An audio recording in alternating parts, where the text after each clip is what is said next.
energy efficient, but also would cut down on the noise that's created by a conventional fan. The district is already using the project as a teaching tool.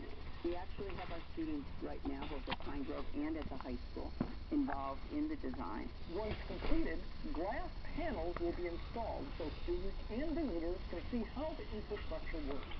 And they already know that installation of green infrastructure pays for itself. We have seen in all of our other buildings in which we implemented the energy efficient types of different kinds of new green products. We actually, in the last 2 years, have saved $500,000 plus each year. I'm Terry Ettinger for Going Green. Going Green is produced in cooperation with the SUNY College of Environmental Science and Forestry. For more information, visit their website at ess.edu or go to ynn.com for a link. Well, that is going to do it for the half hour on YNN, but don't go away. We have more news and your weather coming up right after this break. Stay with us.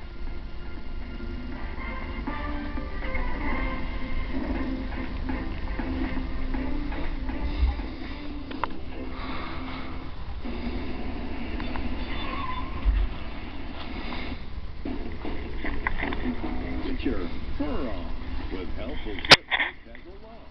Catch pet pointers only on YNN.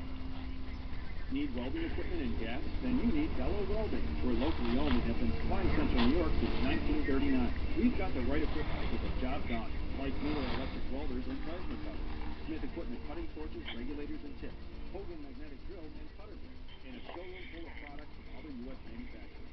Don't forget, we have all your industrial and specialty gadgets. We always have competitive prices and great service. Please consider buying local at Dello Welding, 1729 Erie Boulevard in Syracuse, or at DelloWelding.com. Introducing the all-new 2013 Hole-in-One Golf Club.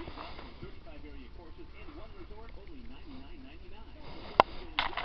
Beacon Beach Resort, Eagle Vale Golf Club, Ravenwood Golf Club, Dutch Hollow Country Club, Lakeview Country Club, Northern Pines, Seneca Falls Country Club, The Links at Sunset Ridge, Vesper Hills Golf Club. For only $99.99, you'll receive over $1,200 in free golf. Visit us at holeandonegolfbook.com or call us at 989-401-GOLF. When I was a little girl, my father warned me. When I was a little girl, my father warned me. When I was a little... So you can enjoy TV better. Guys, you're killing me. Sorry. We just love how you do the whole breaking the memories. Miss the beginning of your favorites like Revenge? You can still enjoy every minute of what you love. Upgrade today and get a $200 reward card. Time Warner Cable. Enjoy better.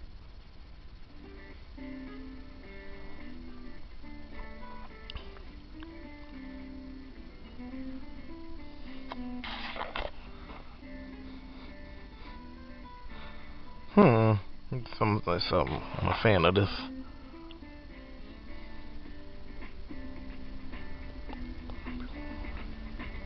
YNN is an exclusive service of Time Warner Cable.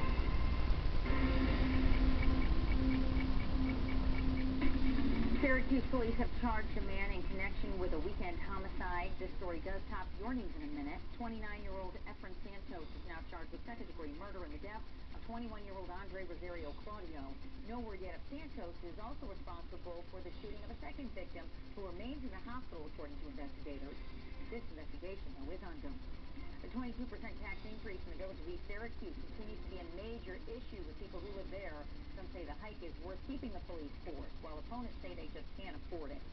Meanwhile, the Cicero North Syracuse School Board presented its revised budget. The budget is now below the tax cap at 3.5%, but includes cuts to sports teams and teaching assistants.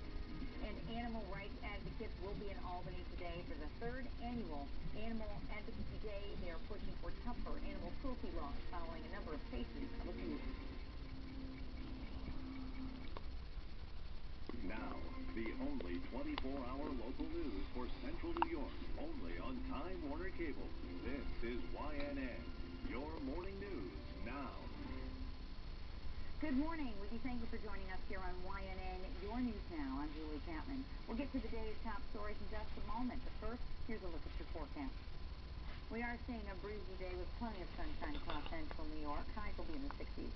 Tonight will be clear, cool, and quiet. Lows will be in the 40s. Watertown and the North Country today will be breezy with bright skies. Highs will be in the 60s. Tonight will be mostly clear and cool. Lows will be in the 40s. Your full weather on the 10 forecast coming up in less than 10 minutes. Syracuse police have arrested the person they believe is responsible for a homicide that happened on the city's west side. 29-year-old Efren Santos will be arraigned today on a second-degree murder charge for the shooting death of 21-year-old Andre Rosario Claudio. A second person was shot on Sunday right at the intersection of Sabine and Davis Street. The police haven't said if Santos is responsible for that as well. That victim is expected to survive. Police say the investigation is still very active and no further information can be released. With more than $1 million to cut, there are no easy decisions for the Cicero North Syracuse School Board members. The group presented the revised budget to a standing room only crowd last night after the initial vote failed last month. The budget that was eventually approved is below the tax cap at 3.5%. However, it cuts 8 sports teams and their coaches, mostly on the modified level. Staff cuts are also part of the plan, including 5 teachers' assistants. But the school superintendent says those positions are no longer necessary, with changes to the student program. At the end of the day, it is our ultimate goal to educate our kids. And to do that, we've got to make sure that our teachers feel supported and that class sizes are at an appropriate number where they can do what they do best, and that's teach. The original budget had also called for adding additional resource officers and social workers. Well, those jobs are now out of the budget altogether. The proposal goes for a revote on June 18th. The village of East Syracuse is still buzzing about an impending 22% tax hike. Now, residents on both sides of the discussion let their opinions be heard during yesterday's Board of Trustees meeting. Our Ira St. Moran tells us what they had to say and what the mayor plans to do about the increase. Wayne Cunningham owns the Village Deli and other property in the village of East Syracuse, but a new 22% tax increase is a cost he cannot eat. It means that I'm going to have to raise my prices. I'm going to have to raise rent to my tenants. So it really hurts. Other business owners as well as homeowners and renters joined him in expressing their concern about the tax hike approved back in April. A 22% tax increase is something that's just supposed to be ashamed of. But not everyone agrees. Residents who voted against the police dissolution, which led to this tax increase, also spoke out. What you're doing right now is you're disrespecting the people that voted. I got the footage I wanted. Our vote counted. I knew my candidates were going to go up. I knew how much. The village mayor says he isn't happy about the tax hike either. He says he plans to meet with other villages to see if there's something that this village can do differently. Yeah, 22% on your doorstep, and I can't tell you how much, I wish it could be less. But I'm going to do everything we can to make sure next year when those hit your doorstep that they're different. In East Syracuse, Ira St. Moran, YNN. Well, some good news. One item that had also been cut from the budget, the annual fireworks show, is back on because of several private donations. So that show will be held on July 13th. Animal rights advocates will be at the state capitol today to take part in the 3rd annual Animal Advocacy Day. Advocates, including Senator Greg Ball and Congressman Jim Cadisto, will be on hand to push for tougher animal cruelty laws. Now, the families have adopted 2 pit bull puppies that were discovered near a railroad track in Albany last September will be key to during today's event. The third safety of the later died from injuries. Several laws have been passed throughout the years regarding animal abuse, including Buster's Law, which created the felony category of aggravated cruelty to animals.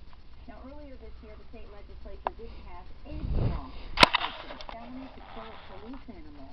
This comes after the canine ape was killed in March during a shooting that happened in Herkimer. That shooting also left several people dead. One group in Oneida County holds a special ceremony honoring the dog officials say was starved to death. It's ahead of today's 3rd annual Animal Advocacy Day. Animal control officers rescued the dog named Lanny last month. She did die after they rescued her 3 days later. So the Rome Humane Society and volunteers put together Lanny's Day.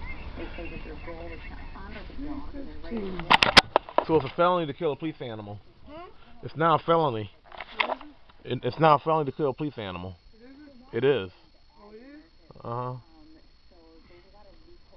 You think that's a good idea? Actually being prosecuted. I don't know. Usually what Somebody killed a police animal and killed a lot of people afterwards.